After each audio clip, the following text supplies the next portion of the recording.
So on June the 6th, 2010, my wife gave birth to our son, our firstborn, Tommy. Unfortunately, he was born with a genetic disorder that, as far as we know, is unique to our family.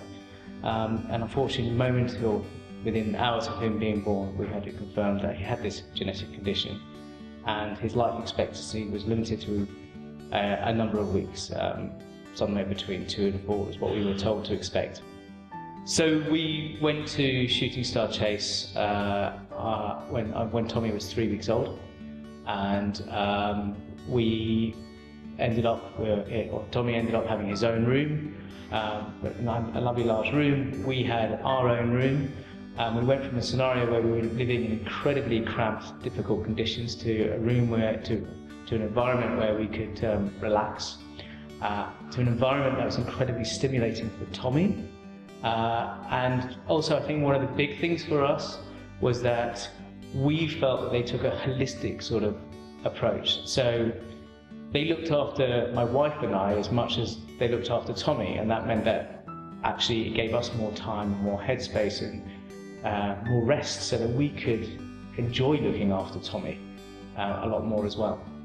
My father got to watch the World Cup with his grandson holding him, and our grandparents were able to come down, our friends could come and visit, and everyone was looked after. So they represented as close to normality as we could possibly hope to get, and therefore they are the sort of special magic moments that we hold on to when we think about our son. So I went back to work in this September after Tommy was born, and I was talking to, obviously going back to work was quite a big emotional experience and scenario for me to go through, and I have to say my work were absolutely fantastic. They're incredibly supportive. They gave me the entire time that Tommy was alive. They obviously gave me off and some time afterwards. And when I got back to work, I was talking to my managing director and the creative director about my experience at Shooting Star. And they suggested, in fact, that they would like to do something to support Shooting Star, and was there anything that we could do to help? So on that basis, I called and left a message with the chief executive and sent an email. And it was kind of serendipitous. He called me back and said, actually, we're going through a merger, and it would be great if we could do give them some help on how to manage that merger and creating an identity for the new jointly merged Shooting Star and Chase.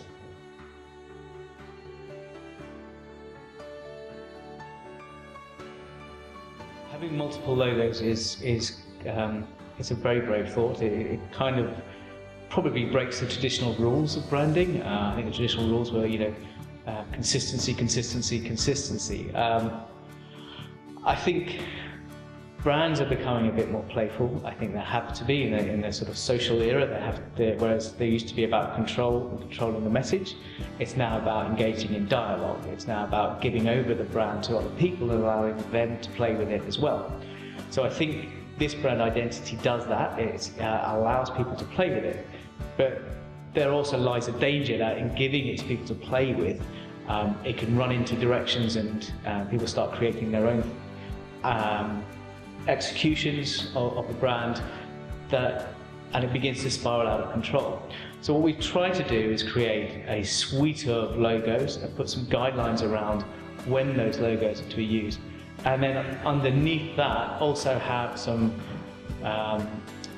other executions that aren't logos but are use of the fingerprint mark to be used in campaigns and to be used in communications, but aren't allowed to be used as logos. But I think the key thing here is that it's such a strong thought that even when it is played around with, even when it appears in different executions with different colours, it's such a strong thought that seamless thought runs all the way through, and it's immediately recognisable. For me, one of the key things that I think Fitch has managed to grab hold of is it's not about sadness, it's about happiness. When Tommy was born, that was my first experience of parenthood. It was my first time being a dad, and Shooting Star Chase allowed me to have as close to normal an experience being a father for the first time as I could. So although those 6 weeks were very, very sad, they're also the happiest time of my life, because it's my first experience being a father. And I think the thing about Shooting Star Chase and all children's hospices is they're actually very happy places. There's sad stories within them, but they're very happy places. And I think the work has really grabbed hold of what Shooting Star Chase represents, and happiness that it facilitates parents and families to have.